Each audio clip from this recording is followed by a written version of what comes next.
अऊज़ु बिल्लाहि मिनश्शैतानिर्रजीम। बिस्मिल्लाहिर्रहमानिर्रहीम। माशरती बगाड़ में मियाँ बीवी के हकूक़ बहुत अहम किरदार अदा करते हैं। माशरे की बुनियाद में मियाँ बीवी की मोहब्बत और नफ़रत, इनका मुस्बत और मनफी बहुत ज़्यादा किरदार है। बदकिस्मती ये है इस माशरे की, बच्चे और बच्ची का निकाह कर दिया जाता है, लेकिन खामन के ऊपर जो बीवी के हकूक़ हैं, खामन उन हकूक़ से लाइल्म है, और बीवी के ऊपर जो खामन के हकूक़ हैं, बीवी उन हकूक़ से लाइल्म है, या फिर दोनों इन हकूक़ की परवाह नहीं करते, जिसके नतीजे में घर भी टूटते हैं, माशरे भी तबाह होते हैं, सोसाइटीज़ और ख़ानदान का जितना भी रख रखाव होता है वो सारे का सारा तबाह बर्बाद हो जाता है। अल्लाह के प्यारे पैगम्बर अलैहिस्सलाम की हदीस मुबारका है, आप सल्लल्लाहु अलैहि वसल्लम ने फरमाया, दुनिया में दो मोहब्बत करने वालों में ऐसी मोहब्बत नहीं हो सकती, दुनिया ने ऐसी मोहब्बत नहीं देखी जैसी मियाँ और बीवी के अंदर अल्लाह ने निकाह की वजह से मोहब्बत रखी है। लम तुरा लिलमुतहाबैन, यानी दुनिया की ये एक अनमोल मोहब्बत और एक अनमोल रिश्ता है। बदकिस्मती से हम इस रिश्ते को भी ताजराना तरीके से डील करने की कोशिश करते हैं, जिसके नतीजे में घरों के घर, बहनों के घर, भाइयों के घर टूटते दिखाई देते हैं। बुनियादी तौर पे मियाँ बीवी का जब निकाह हो जाता है तो उनमें 3 किस्म के हकूक़ उनके ऊपर लागू होते हैं। या मियाँ बीवी के हकूक़ को 3 हिस्सों में हम तकसीम कर सकते हैं। कुछ हकूक़ है मुश्तरका, खामन पे कुछ हकूक़ हैं, उसके नतीजे में बीवी पे भी कुछ हकूक़ हैं। जिस तरह के निकाह के मामलात हैं, बैठ के ये कहीं डील नहीं की जाती कि मैं आपको निकाह में लेके जाता हूँ, इसके नतीजे में आप मुझे खाना बना के देंगी, मेरे कपड़े इस्त्री करेंगी, मेरे बच्चों का, ये लिखा नहीं जाता। ये मारूफात के अंदर, मारूफ के अंदर, माशरे के अंदर जो मुरव्वजा तरीका है उसी के मुताबिक ये हकूक़ अदा किए जाते हैं। इसकी एक मिसाल देता हूँ। अगर कोई औरत है, अभी उसके मखसूस अय्याम शुरू नहीं हुए, पहली मरतबा उसके मखसूस अय्याम शुरू हुए हैं और वो बंद होने का नाम ही नहीं लेते, तो उसके मखसूस अय्याम की मुद्दत कितनी होगी? इस मुद्दत का तायन करने के लिए उसकी वालदा और उसकी बहनों के दिनों को शुमार किया जाएगा और वही मुद्दत इस बच्ची की तय कर दी जाएगी। मैंने ये मिसाल इसलिए ज़िक्र की है ताकि शरीयत ने बहुत से मामलात के अंदर ख़ानदान के जो मारूफ काम हैं उनको मद्देनज़र रखा है। यानी मुश्तरका हकूक़ में बहुत से मामलात हैं जो निकाह से पहले डील नहीं किए जाते, जिक्र नहीं किए जाते, लेकिन वो एक दूसरे के ऊपर होते हैं। वो बीवी को भी पता, हमारे घरों में बीवियाँ क्या करती हैं। आप जिस ख़ानदान से ताल्लुक़ रखते हैं उस ख़ानदान की औरतों का जो रहन सहन का तरीका है, मेरे घर में, आपके भाई के घर में जो बीवी आएगी उसका भी वही रहन सहन का तरीका होगा। और जिस तरह आपका भाई अपने बीवी के हकूक़ पूरे करता है या शरीयत ने जो हकूक़ उस पर लाजिम किए, वही हकूक़ आपके ऊपर भी आएंगे। बदकिस्मती ये है, तरबियत का फुकदान है, बच्चे का निकाह कर दिया जाता है, बच्ची का निकाह कर दिया जाता है, लेकिन उन्हें अपने हकूक़ का इल्म नहीं होता। एक शख्स अपनी बेटी को अल्लाह के प्यारे पैगम्बर अलैहिस्सलाम की खिदमत आलिया में लेके पेश हुआ और कहने लगा, अल्लाह के प्यारे पैगम्बर अलैहिस्सलाम, मैं अपनी इस बेटी का निकाह करना चाहता हूँ, लेकिन ये अपने निकाह से इनकारी है, ये कहती मैंने निकाह नहीं करना। आपने उसे मुखातिब किया, बेटा, बेटी, ये जो भी कुछ अल्फाज आपने इस्तेमाल किए, आपने फरमाया बेटा निकाह क्यों नहीं करते आप? कहने लगी अल्लाह के प्यारे पैगम्बर अलैहिस्सलाम, में निकाह इसलिए नहीं कर रही कि मुझे अपने खामन के हकूक़ का इल्म नहीं है। जो बात मैं आपके गोश गुजार करना चाहता हूँ, कभी हम अपनी शादी से पहले ये सोचें कि मेरे ऊपर मेरी बीवी के क्या हकूक़ आते हैं, और बीवी जो कल को बीवी बनने वाली है, आज बहन बेटी है, वो ये समझे कि जिसके घर में मैंने जाना है उसके हकूक़ मुझ पे क्या होंगे। ये हमारी तरबियत का फुकदान है। आपने फरमाया निकाह करो, अल्लाह खैर फरमा देगा। फरमाने लगी मैं निकाह कर लेती हूँ, लेकिन मुझे मेरे हकूक़ बताइए। आपने एक ही जुमला कहा और यूँ कह लें कि खिदमत की और उसकी इताअत की, फर्मा बरदारी की पूरी बुनियाद को बयान कर दिया। आपने फरमाया अगर तेरे खामन के जिस्म पे सर से लेकर पाँव तक जख्म हो, उन जख्मों के अंदर पीप और कचलाऊ हो, तो उस कचलाऊ को अपनी जुबान से सिर्फ साफ नहीं करती बल्कि उसको निगल लेती है, तब भी अपने खामन की इताअत का हक अदा नहीं कर सकती। अच्छा, इतने हकूक़ है मुझ पे मेरे खामन के। तो जो बात में महल्ले इस्तिशाद महल्ले नज़र है, जो आपके सामने गोश गुजार करना चाहता हूँ, कभी बाप अपने बेटों को बैठ के समझाए, बेटा ये जो तेरे घर में आने वाली तेरी बीवी है, उसके तुझ पे ये हकूक़ हैं, अगर तू पूरे कर सकता है तो ठीक है, मैं तेरा निकाह कर देता हूँ, अगली ज़िंदगी तूने खुद गुजारनी है। और अगर वालिदा अपनी बेटी को ये समझाए और सिखाए कि बेटी तेरे खामन के तुझ पे ये हकूक़ है, दर्सगाहें तरबियत गाहें अपनी जिम्मेदारी अदा करने से कासिर रह चुकी हैं, जिसकी वजह से माशरे के अंदर अनारकी फैली हुई है। इख्तिसार के साथ चंद हकूक़ आपके सामने जिक्र करता हूँ। बीवी के ऊपर जो खामन के हकूक़ हैं, उनमें से एक हक है खिदमत का हक। खामन बीवी के लिए ज़रूरी है कि वो अपने खामन की खिदमत गुजार हो, लियस्कुना इलैहा, वो इसके सुकून का ज़रिया हो। बीवी खामन के सुकून का ज़रिया होनी चाहिए। ये बीवी के लिए ज़रूरी है कि वो खामन की खिदमत गुजार हो। हज़रत हुसैन बिन महसन सहाबी रसूल हैं, इनकी फूफू अल्लाह के प्यारे पैगम्बर अलैहिस्सलाम की खिदमत आलिया में किसी सवाल के गर्ज से हाज़िर हुई। जब उन्होंने अपना मामला, अपनी बातचीत अल्लाह के प्यारे पैगम्बर अलैहिस्सलाम से मुकम्मल फरमा ली, जाने लगी, तो अल्लाह के प्यारे पैगम्बर अलैहिस्सलाम ने फरमाया माशाल्लाह तेरा खामद अच्छा आदमी है जी, उसकी खिदमत भी करती हो? फरमाया जी। फरमाया कितनी खिदमत करती हो? कहने लगी अल्लाह के प्यारे पैगम्बर अलैहिस्सलाम, मैं अपनी ताकत से बढ़कर उसकी खिदमत करने की कोशिश करती हूँ, यहाँ तक कि थक जाती हूँ उसकी खिदमत गुजारी में। फरमाया मजीद उसकी खिदमत करो, क्योंकि तुम्हारा खामद या तो तुम्हारे लिए बाइस जन्नत है या बाइस दोज़ख है। हदीस के लफ्ज़ क्या है? फंजुरी ऐन अंत मिन्हु, तू देख तूने उसकी खिदमत गुजारी में अपने आप को किस जगह पे रखा हुआ है। फ़इन्नमा हुआ जन्नतुका व नारुका, तेरा खामन तेरी जन्नत भी है और तेरी जहन्नम भी है। बीवी अगर ये समझ ले कि ये शख्स जो अल्लाह ने मेरे निकाह में रखा हुआ है, पिछली ज़िंदगी को छोड़ने के बगैर गुजारा नहीं है, पिछली चाहतें, पिछली उम्मीदें, पिछली अगराज, पिछले मफादात, पिछले मामला वाइंड अप। अब जिसके घर में बैठी है उसकी इज्जत, उसकी फैमिली की इज्जत, उसकी जायदाद की इज्जत, उसकी हिफाजत और वो मामला वो उसे देखने पड़ेंगे। क्यों? अल्लाह के प्यारे पैगम्बर अलैहिस्सलाम मेराज के मौके पे गए, आपको जन्नत और जहन्नम दिखाई गई। आपने जहन्नम में औरतों की अक्सरियत देखी। आपने पूछा जिब्रील अमीन से, जिब्रील औरतें जहन्नम इतनी क्यों? बताया गया, आपने फरमाया तकफुन्नल अशीर, ये अपने खामदों की नाफरमान है। खामदों की नाफरमानी, ये बात आगे आ रही है।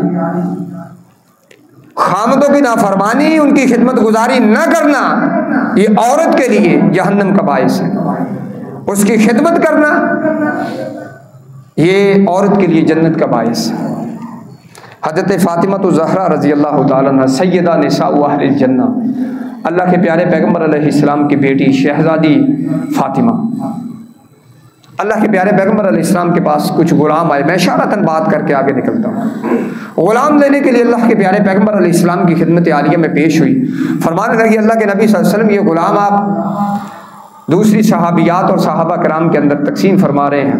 आपसे मुलाकात ना हुई। हज़रत आयशा को ये पैगाम दिया और चली गई कि मैं भी तलबगार हूँ, मेरे हाथ देखो, चक्की पीस पीस के, मेरी ये कमर देखो, पानी ला ला के लाद के पानी लेके आती हूँ, तो इसमें निशानात हैं। अल्लाह के प्यारे पैगम्बर से मेरे बाबा से कहना कि मेरे लिए भी थोड़ी सी गुंजाइश निकालिए। आप शाम को घर के अंदर गए, पैगाम मिला। हज़रत आयशा रज़ी अल्लाह तआला अन्हा ने जिक्र किया कि आपकी बेटी इस तलब के लिए आपके दरवाजे पे आई थी। बेटियां बाप के दरवाजे पे आ जाएं तो वालिदैन का कुछ भी ना रहे, वो जहाँ मर्जी से उनके मुतालिबात पूरे करें वो पूरे करते हैं। लेकिन ये दुनिया का सबसे अजीम वालिद है। अपनी बेटी के घर गया और फरमाया, फातिमा क्या हुआ?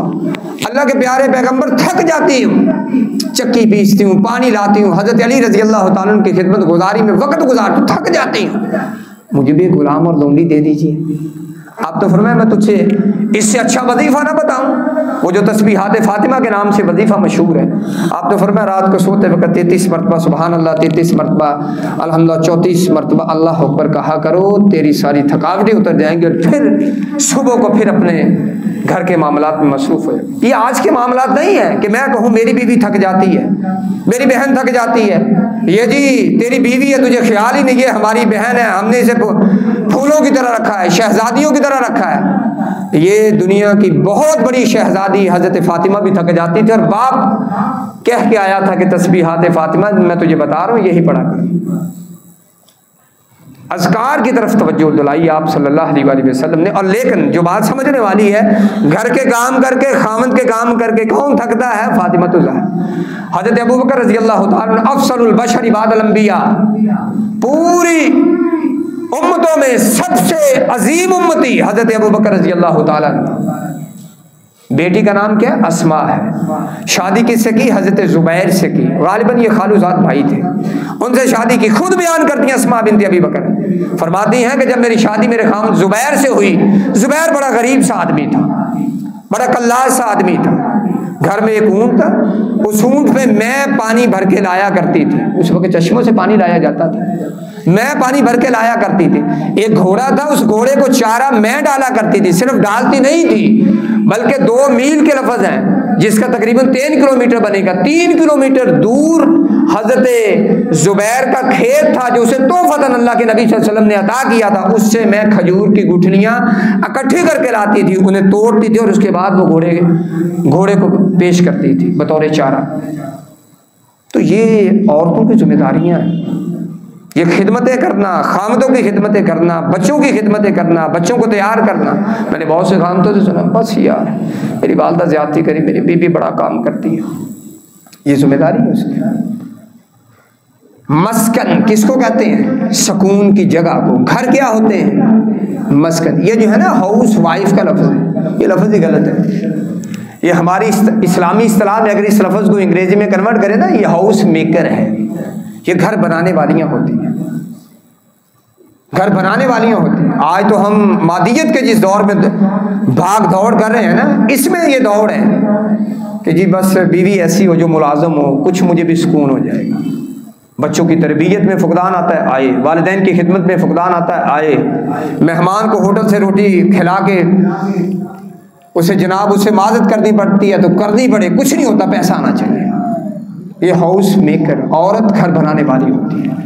जो बीवी का दूसरा हक है कि वो खामद के लिए इस हक को बा करे, वो है उसकी खिदमत। खिदमत में मैंने पहले ही हदीस जिक्र कर दी कि आप सल्लल्लाहु अलैहि वसल्लम ने फरमाया पूरे जिस्म पे पीप है। यहाँ तक कि आपने नाक के नथनों का जिक्र किया कि नाक के नथनों से पीप निकल रही है, तू उसे भी अपनी जुबान से साफ करे, तभी अपने खामद की खिदमत की हक अदा कर सकती, नहीं कर सकती।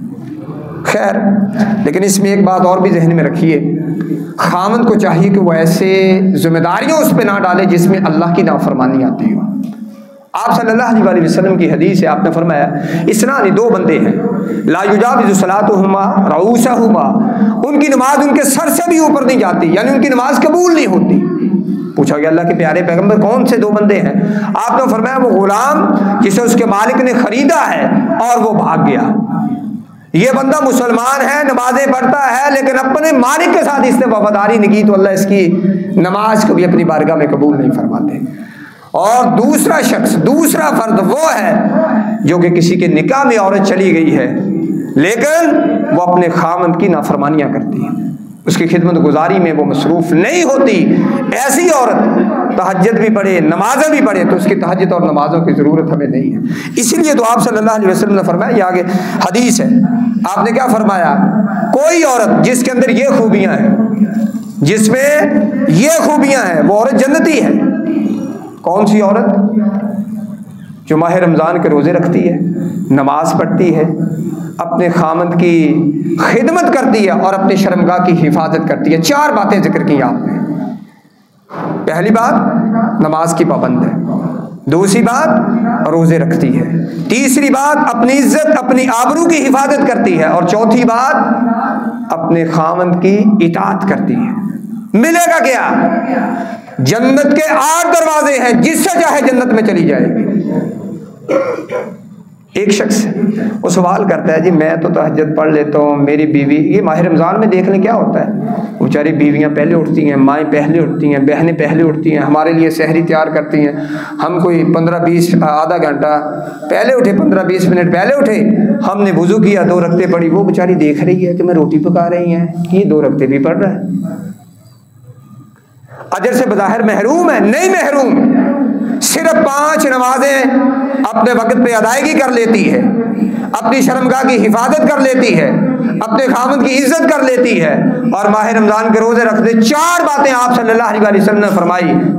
हम भी ये 4 ही करते हैं, रोज़े नहीं रखते, नमाजें नहीं पढ़ते, अपनी बीवियों का ख्याल नहीं करते, अपनी शर्मगाहों की, अपनी आबरू की इज्जत की हिफाजत नहीं करते। हम भी करते हैं, लेकिन बीवी के लिए फरमाया अगर वो इस तरह की अल्लाह की भी फरमाबरदार है, नमाज पढ़ती है, रोज़ा रखती है, हाफिजत फर्जा, अपनी आबरू की, अपनी इज्जत की, अपनी शर्मगाह की, अपने खामद के लिए हिफाजत करती है और उसकी इताअत करती है, 2 का तल्लुक हकूकुल इबाद से, 2 का तल्लुक हकूकुल्लाह से, फरमाया 4 हकूक अदा करने वाली औरत जन्नत के जिस दरवाजे जाएगी जन्नत में दाखिल हो जाएगा।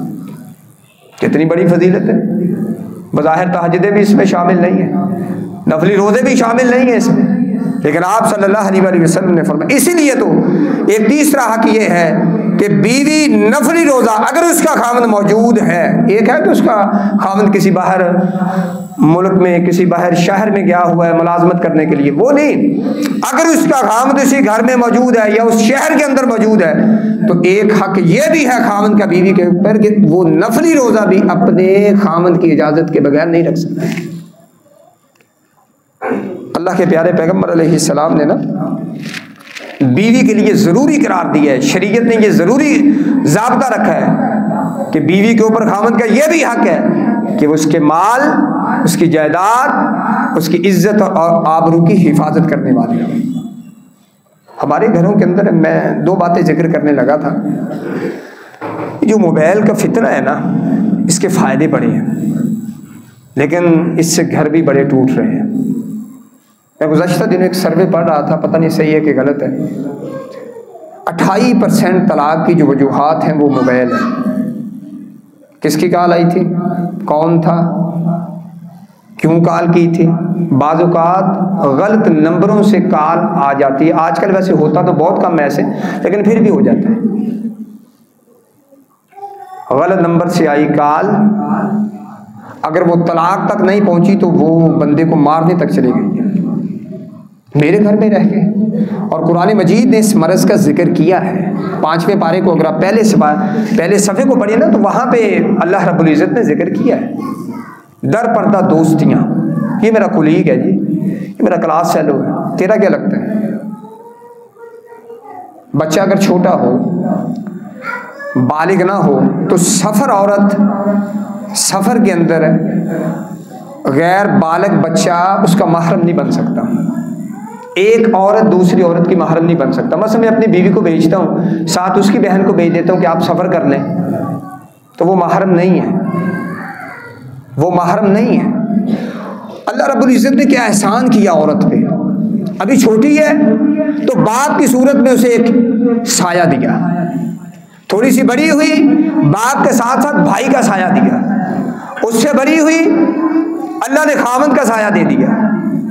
इससे बड़ी हुई, अल्लाह ने औलाद का साया दे दिया।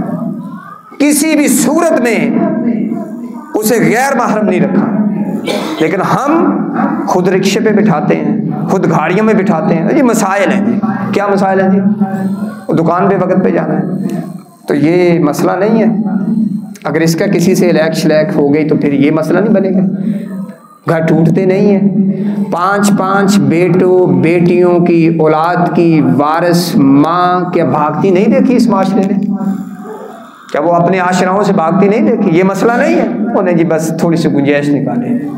अल्लाह के नबी रहीम व करीम नबी हैं। वो हमसे भी ज्यादा हमसे हमारी जानों से मोहब्बत करने वाले नबी हैं। गैर महरम के साथ औरत सफर नहीं कर सकती, बस बात खत्म। हमारे मसाइल हैं जी। क्या मसाइल हैं? मुझे दुकान पे जाना है, 1 घंटे के लिए बंद कर दो, खुद छोड़ के आओ। नहीं जी मसला है जी। फिर यहाँ से मसले शुरू होते हैं। इसलिए शरीयत ने जो ज़ाब्ते रखे ना, वो बड़े बेहतरीन ज़ाब्ते हैं। यहाँ पे जिक्र किया औरत के लिए कि वो अपने खामद के घर की हिफाजत करने वाली, उसके माल की हिफाजत करने वाली। एक शख्स आया, मैं औरत के लिए बोल रहा हूँ। एक औरत आई, कहने लगी अल्लाह के नबी, आपने कहा खामद के माल और दौलत की हिफाजत करनी है। हाँ फरमाया है, लेकिन अगर खामद इतना कंजूस हो, बखील हो, वो खर्चा ही ना पूरा दे, फिर क्या करूं?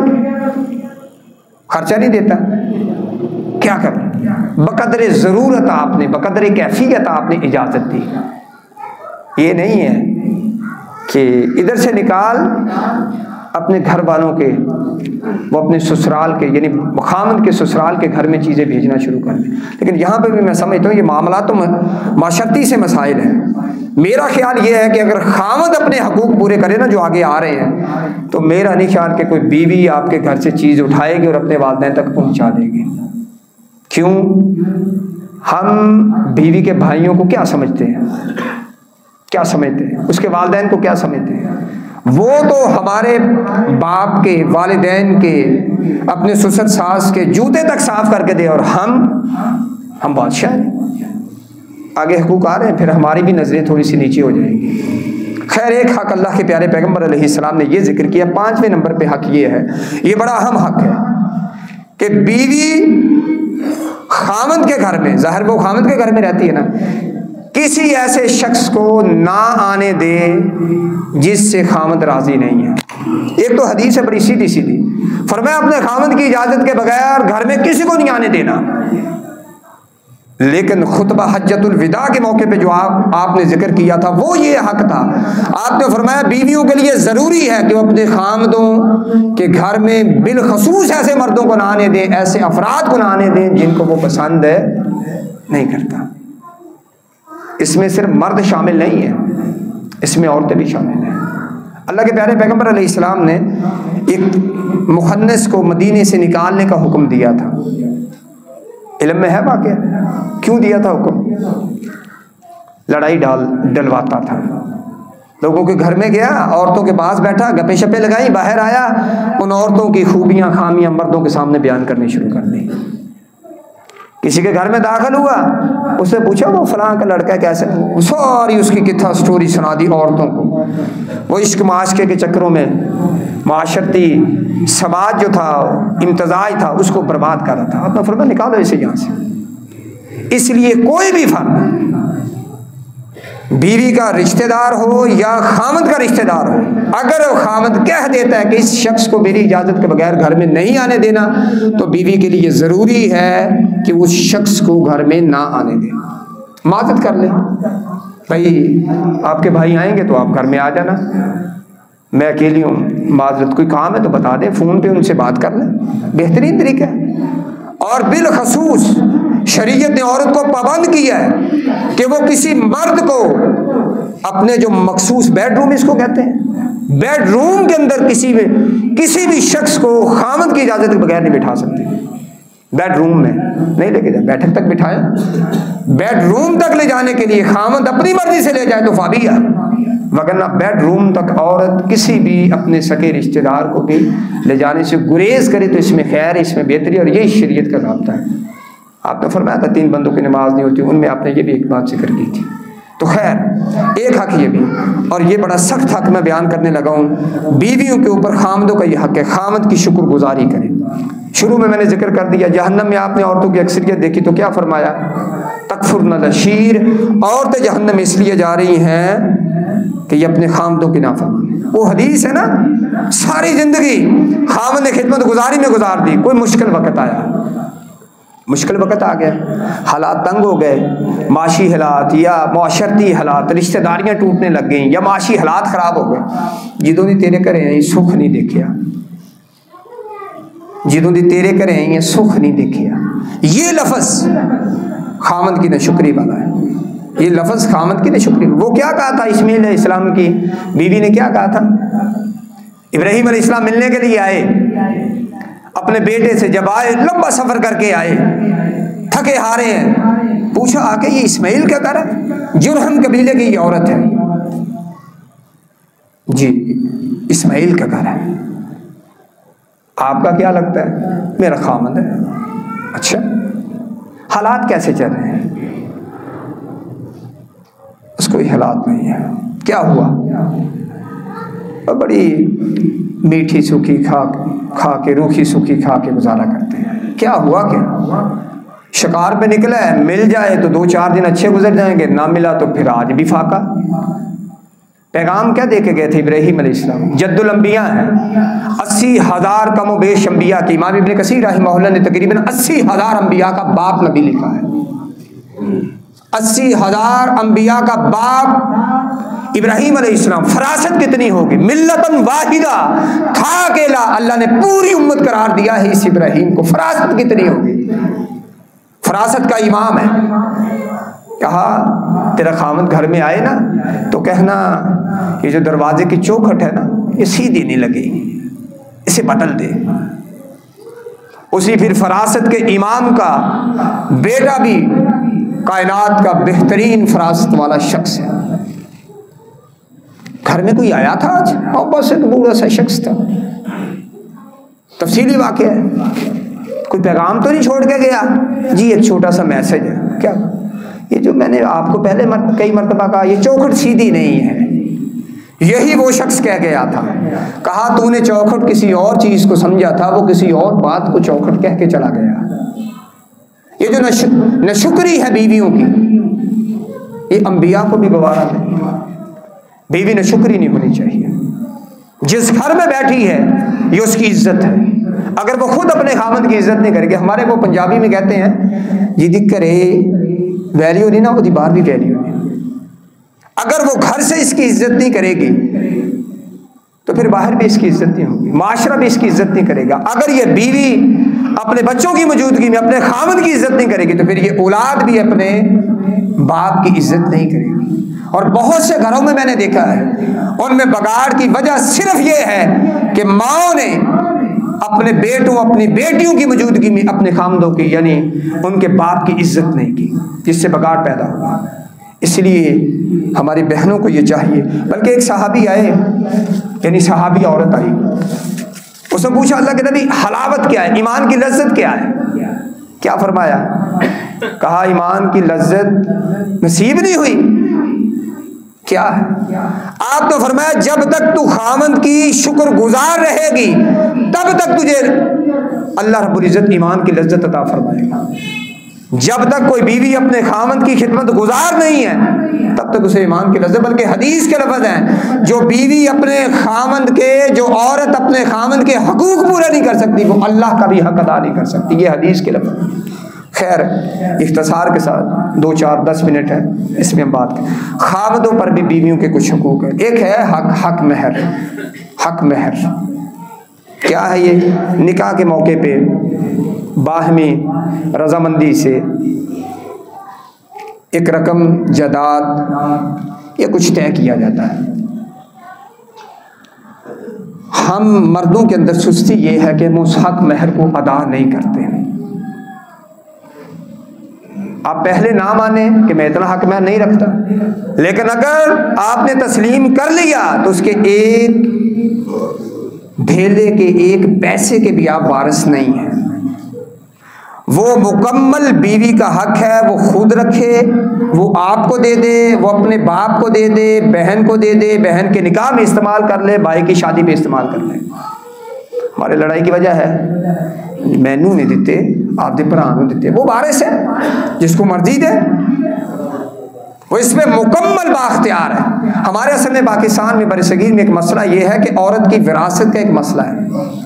हम औरत को अलग से वारिस ही तस्लीम करने को तैयार नहीं है। ये एक बहुत बड़ा मसला है।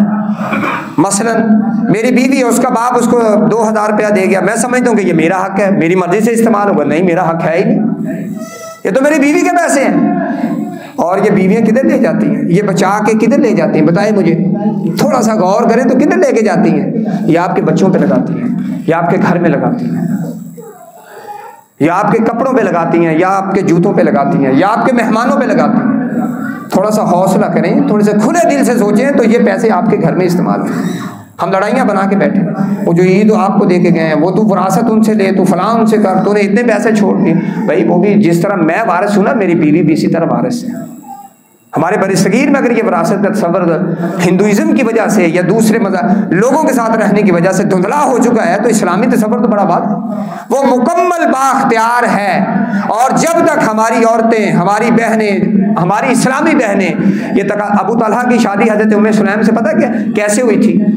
अबू तलहा ना पीछे पीछे था उम्मे सुलैम के, मुझसे शादी कर, मुझसे शादी कर, मुझसे। उसने कहा एक शर्त है। शर्त क्या है? तू मुसलमान नहीं है, मैं मुसलमान हूँ, तू मुसलमान हो? अच्छा, ऐसे तो नहीं। शादी का इस्लाम से क्या ताल्लुक है? कहा मुसलमान होगा तो शादी करूँगा। अबू तलहा मुसलमान हुआ और उनका हक महर ये इस्लाम था। जब ये था हक महर तब खैर थी। अब्दुल सालेह हमाद साहब का नाम सुना होगा। उनका हक महर क्या था? 10 पारे कुरान मजीद के अपनी बीवी को हिफ्ज़ करवाने हैं। मैं उनका एक दिन इंटरव्यू सुन रहा था, वो फरमाते हैं इसकी खैर और बरकत ये है कि 9 बेटे बेटियां अल्लाह की तौफीक से सारे के सारे हाफिज हैं। हमने ये चीज़ें छोड़ दी हैं, ये भी कोई हक महर है, कुरान मजीद पढ़ाना भी कोई हक महर है।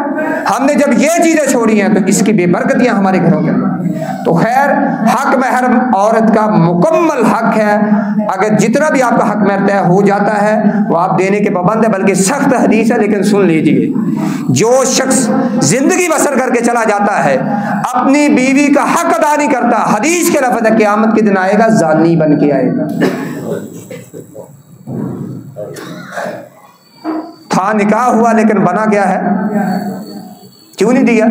देना था। और देखे ना, आप मुझे देखेंगे कारी साहब थोड़ी सी नरमी कर लेंगे, ये बाप है ये बेटा। अल्लाह के सामने कौन है हम? अल्लाह के सामने हमारी औकात क्या है? मालिक यौमिद्दीन हिसाब किसने लेना है? अल्लाह ने। ये हक किसने रखा है औरतों का? अल्लाह ने। देखे ना, औरत का हक है तो वाया क्या? हुक्म किसने दिया था कि यह हक अदा करो? अल्लाह ने दिया था। हमने क्यों नहीं अदा किया? इसलिए इसमें कोताही ना करें और बख्शवाने की कोशिश भी ना करें, ब्लैकमेल भी ना करें।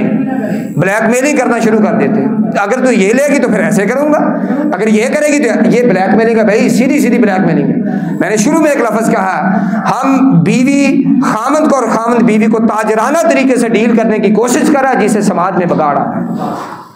ये रिश्ता ऐसा नहीं है कि इसे ताजराना तरीके से डील किया जाए। खैर अगला हक क्या? नानो नफका। ये खामद के जिम्मे फ़र्ज है, वो एक मुलाजमत करे, वो एक जगह पे काम करे, वो 3 जगह पे काम करे। जब उसने कहा कबूल है तो उसका खर्चा भी कबूल किया, उसका घर भी कबूल किया, उसके कपड़े भी कबूल किए, उसके नान के भी कबूल किए, उसके दाद के भी कबूल किए, ननियाल बदियाल कबूल किया, परेशानियाँ कबूल की, खुशियाँ कबूल की। अपने भाई की शादी है तो खर्चा दे दिया, बहन की शादी उनके लोन से पैसे, शादी उनकी है। इसलिए भाई जिस तरह आपके भाई हैं, आप चाहते हैं कि उनकी ज़ियाफ़त हो, जब उसके आते हैं ना पीछे से उसे मिलने के लिए, तो फिर उनकी ज़ियाफ़त खुला दिल से करे। अल्लाह की कसम मैं समझता हूँ, वैसे एक बात है तो जनरली सी बात, आपका भी तजर्बा होगा, ये मौलवियों की लड़ाइयाँ कम होती हैं। वजह क्या है? और बहुत सी वजूहात आपके दिल में दिमाग में क्या है मुझे नहीं पता, लेकिन मेरा मुझसे बड़ा भाई एक बात कहता है, वो कहता है असल मसला ये है कि हमें बीवी के हकूक़ का इल्म नहीं है। और हमारे उस्ताद कहा करते थे, अगर बंदा बीवी के सही हकूक पूरे करे ना तो माशरे में जिसको रन मरीद कहते हैं वो रन मरीद ही बनेगा। हकूक ही इतने हैं। आप बाहर खड़े होकर समोसे खा लेंगे? नहीं, लेके जाए। बाहर फ्रूट चाट खा ली है, को ब्रोस्ट खा ली है, मछली खा ली है, मुझे भूख नहीं है। बीवी ने फोन किया, क्या पकाना है? दाल पका लो, साग को गर्म कर लो, फलां कर लो। ये क्या है भाई? वो मेरी जी दोस्तों के साथ दावत है। कभी यूं हो कि जो दावत खुद खाता है वो अपने बच्चों के लिए लेके आ, फिर देख इस घर के अंदर बरकतें आती हैं, मोहब्बतें बढ़ती हैं या कम होती हैं। हम जिम्मेदार हैं, कहीं ना कहीं जाके हम भी जिम्मेदार हैं। नानो नफ्स का वाला हुन्ना अलैकुम रिस्कुहुन्ना व किस्वतुहुन्ना बिल मारूफ। जिस घर में खुद रहो, जिस सोसाइटी में खुद रहो, जिस तरह का खुद खाओ, जिस तरह का खुद पहनो, वो उनके लिए भी मुयस्सर करो। क्या फरमाया? जब खुद खाए उसको खिला, जब खुद पहने उसको पहना। ये क्या किया आपने? इस घर को छोड़ने के लिए ये तालीमात दी। एक और हक क्या है? अच्छे अंदाज से रहना। अच्छे अंदाज से क्या है? बाज़ दोस्त हैं बड़ी अच्छे हैं, बाज़ लोग हैं बड़ी अच्छे हैं, लेकिन अच्छे हैं घर की दहलीज से बाहर,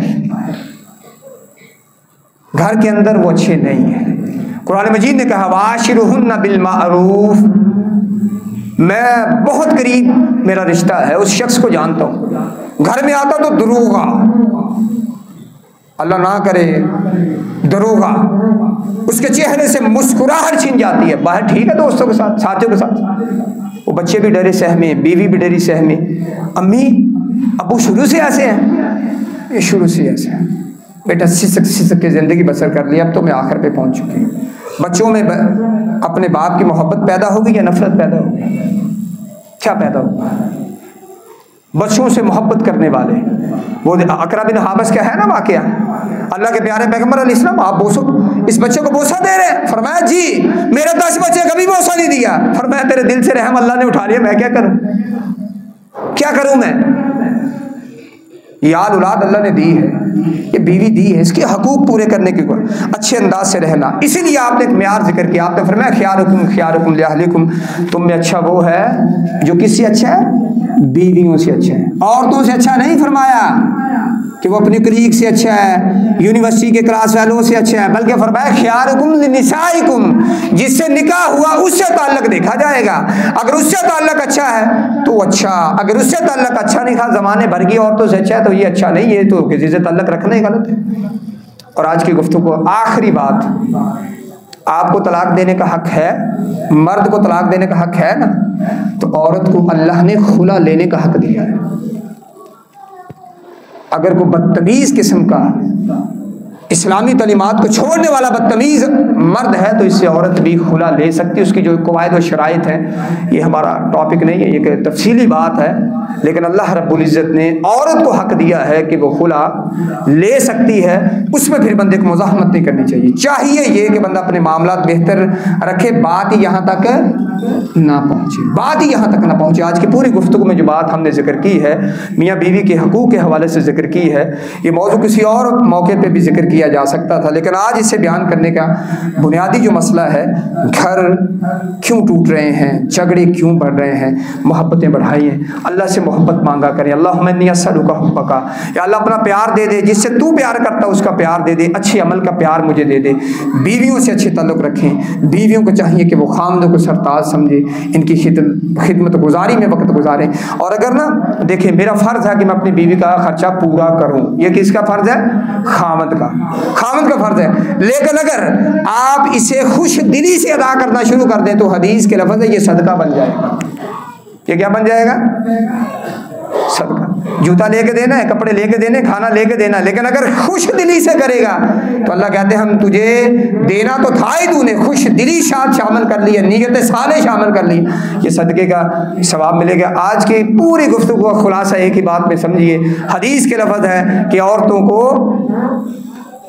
पसलियों से पैदा किया। पसलियाँ क्या होती हैं? टेढ़ी होती हैं। और जो शख्स ये समझता है कि मैं बड़ा समझदार हूँ, मैं इसको सीधी कर लूँगा, तो यकीन करें इस हदीस की रोशनी में नतीजा ये है कि ये सीधी नहीं होगी, इंशाल्लाह आपको सीधा कर देगी। इसलिए आप दुआ किया करते थे, या अल्लाह औरत के शर से बचाना, यानी बीवी ये दुआ करे कि खामद के शर से मुझे बचाना, और खामद ये दुआ करे कि मुझे बीवी के शर से बचाना। इन्हें सीधे करने के चक्कर में ना पड़े। सीधे करने के चक्कर में ये सीधा नहीं होगा, ये टूट जाएगा, ये रिश्ता टूट जाएगा। और ये रिश्ता इतना कीमती है कि आपने फरमाया कोई काफिर हो जाए, मुर्तद हो जाए, कुछ भी हो जाए, दुनिया के बड़े कोई जानी बन जाए, शराबी बन जाए, तो शैतान इतना खुश नहीं होता जितना इस रिश्ते के टूटने पे खुश होता है। इसलिए ये बहुत कीमती रिश्ता है, इसे ताजराना तरीके से डील करने की कोशिश न करें। मोहब्बतें बांटें, मोहब्बतें दें, इसके नतीजे में इंशाल्लाह मोहब्बतें मिलेंगी। आप अपनी जिम्मेदारी पूरी कीजिए, हमारी बहनें, हमारी बेटियां भी कोशिश करेंगी। जब आप उनके वफादार बनेंगे तो वो भी इंशाल्लाह वफादार रहेंगी। अल्लाह से दुआ है अल्लाह ताला हमारे मामलात के अंदर आसानियाँ पैदा फरमाए, हमारे दिलों से कदूरतों को, नफरतों को, हसद बुग़्ज़ को दूर फरमा दे। मेरे मौला जो दो साथी अहबाब परेशान है, मेरे मौला अपने ख़ास फजल से उनकी परेशानी को दूर फरमा दे। जो मकरूज़ है मेरे मौला उन्हें अपने ख़ास फजल से कर्ज़ की अदायगी की तौफीक दे। जो बहन बेटियाँ परेशान है अपने खामदों के हवाले से, खामद परेशान है अपनी बीवियों के हवाले से, या अल्लाह उन्हें उल्फत नसीब फरमा, उन्हें नज़र बद से महफूज फरमा, उनके सीने सफ़ीनों को आबाद फरमा। व आखिर दावाना अल्हम्दुलिल्लाहि रब्बिल आलमीन।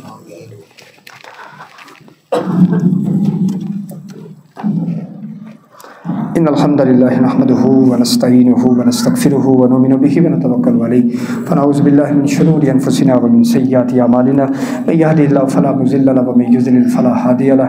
अशहदु अल्ला इलाहा इल्लल्लाहु वहदहु ला शरीका लहु व अशहदु अन्न मुहम्मदन अब्दुहु व रसूलुहु। अम्मा बअदु फ़इन्न खैरल हदीस किताबुल्लाह व खैरल हदी हदी मुहम्मदिन सल्लल्लाहु अलैहि व आलिहि वसल्लम व शर्रिल उमूरि मुहदसातुहा व कुल्लु मुहदसतिन बिदअह व कुल्लु बिदअतिन ज़लाला व कुल्लु ज़लालतिन फिन्नार। अम्मा बअदु फ़अऊज़ु बिल्लाहि मिनश शैतानिर रजीम मिन हमज़िही व नफ़्ख़िही व नफ़्सिही। बिस्मिल्लाहिर रहमानिर रहीम। कुल हुवल्लाहु अहद अल्लाहुस समद लम यलिद व लम यूलद व लम यकुल लहू कुफुवन अहद। 10 मिनट तकरीबन टाइम से ना खुतबा लेट हुआ है। 8 मिनट खुतबा लेट शुरू हुआ था। इसमें सारे का सारा कसूर मुझ का है, मुझ गुनाहगार का है, किसी इंतज़ामी दोस्त का नहीं है। इसमें तो मैं कोशिश करूँगा अगर ज़िंदगी रही आपकी और मेरी मुलाकात नसीब हुई तो इसको कोशिश करूँगा कि वक़्त पे शुरू करें, वक़्त पे मुकम्मल करें। अल्लाहुम्मा सल्लि अला मुहम्मद व अला आलि मुहम्मद व बारिक अला मुहम्मद व अला आलि मुहम्मद कमा सल्लैता व बारकता अला इब्राहीम व अला आलि इब्राहीम इन्नका हमीदुम मजीद। अल्लाहुम्मा रब्बना हब लना मिन अज़वाजिना व ज़ुर्रिय्यातिना क़ुर्रता अयुनिन वजअलना लिलमुत्तक़ीना इमामा। रब्बना आतिना फिद दुनिया हसनतम व फिल आखिरति हसनतम व क़िना अज़ाबन नार। या हय्यु या क़य्यूम बिरहमतिका नस्तगीस। अल्लाहुम्मा अल्लिफ़ बैन क़ुलूबिना वअस्लिह ज़ात बैनिना वंसुरना अला अदुव्विका व अदुव्विना। सुब्हान रब्बिका रब्बिल इज़्ज़ति अम्मा यसिफ़ून व सलामुन अलल मुरसलीन वल्हम्दुलिल्लाहि रब्बिल आलमीन।